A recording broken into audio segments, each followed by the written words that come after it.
கும்பேஸ்வரரின் மகாமக உற்சவம். கோவில் நகரம் என்று அழைக்கப்படும் கும்பகோணத்தில் அருள்பாலிக்கும் ஆதி கும்பேஸ்வரரின் மாசிமக தீர்த்தவாரி பற்றி இந்த பதிவில் காணலாம். பிரளயத்தின் போது பிரம்மன் மழையினால் ஆன குடம் செய்து அதில் அமிர்தத்தை நிரப்பி மேருமலையில் வைத்து வில்வத்தால் அர்ச்சனை செய்து வந்தான்.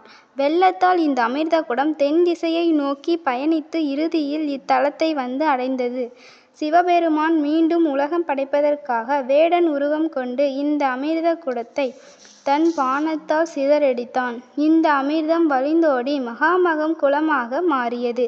இந்த அமிர்த குளத்தின் மூக்கு அமிர்தத்தோடு கூடிய சுயம்பு லிங்கமாக மாறியதே ஆதி கும்பேஸ்வரர் லிங்கம்.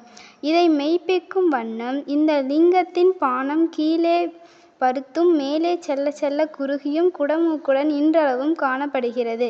சிவபெருமானும் வேடுவ உருவில் இன்றளவும் பக்தர்களுக்கு இத்தலத்தில் சேவை சாதிக்கிறான். சிவனின் அம்பினால் சிதறிய அமிர்தம் இங்கு 108 சிவலிங்கமாக மாறி ஆதி கும்பேஸ்வரரை சூழ்ந்து காணப்படுகிறது.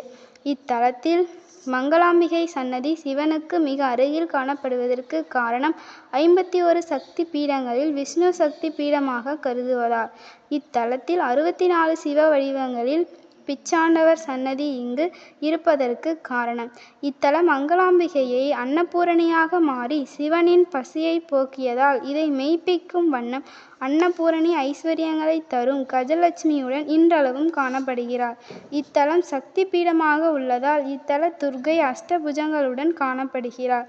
கும்பேஸ்வரரின் சன்னதிக்கு அருகே உள்ள மகாமக குளத்தில் கங்கை, யமுனா, சரஸ்வதி போன்ற 9 புண்ணிய நதிகள் கலந்து இருப்பதாக ஒரு ஐதீகம் உள்ளது.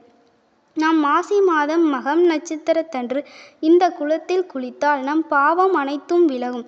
இதை மெய்ப்பிக்கும் வண்ணம் இக்குளத்தின் அருகே மோட்சம் தரும் காசி விஸ்வநாதர் சன்னதி காணப்படுகிறது. அந்த சன்னதியில் கங்கை முதலான புண்ணிய நதியின் தேவதைகள் அங்கு காணப்படுகின்றன. இத்தலத்தின் மகிமையை கருதியே கும்பமுனி சித்தர் இத்தலத்தில் மார்கழி மாதம் ஆயில்யம் நட்சத்திரத்தன்று ஜீவசமாதி அடைந்தார். இத்தகைய மகிமை வாய்ந்த மங்களாம்பிகை உடனுறை ஆதி கும்பேஸ்வரரை தரிசித்து அவரின் மாசிமக தீர்த்தவாரியை கண்டுகளித்து வீடுபேறு பெறுவோம்.